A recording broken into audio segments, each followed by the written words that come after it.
il est important de connaître les effets de l'alcool lorsqu'on a du diabète de type 1. L'alcool, vous le savez comme moi, c'est une substance qui est désinhibante, qui est euphorisante, et si je devais résumer, qui va affecter les capacités de fonctionnement du cerveau. C'est particulièrement important parce que si le cerveau est moins attentif, on peut être moins attentif à la survenue d'une hypoglycémie.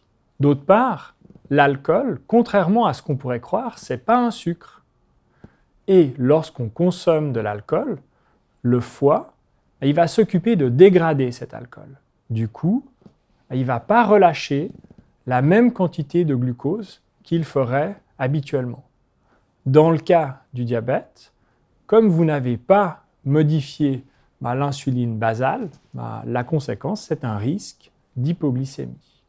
Toutefois, lorsqu'on consomme de l'alcool, souvent, il y a des boissons sucrées associées. Par exemple, une vodka orange ou un rhum coca.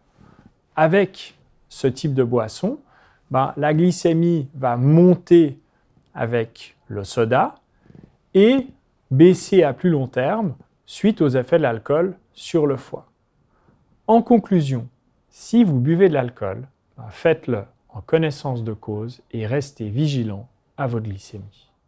En résumé, l'alcool est un composé chimique qui ne contient pas de sucre. Son effet sur le fonctionnement cérébral peut altérer la capacité à identifier et à réagir en cas d'hypoglycémie. En cas de consommation excessive d'alcool, il existe un risque supplémentaire d'hypoglycémie car le foie ne va pas pouvoir libérer la quantité de glucose habituelle trop occupée par la transformation de l'alcool en graisse.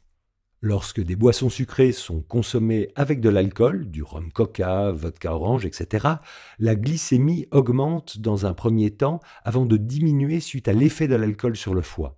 Lorsque vous consommez de l'alcool, faites-le en connaissance de cause.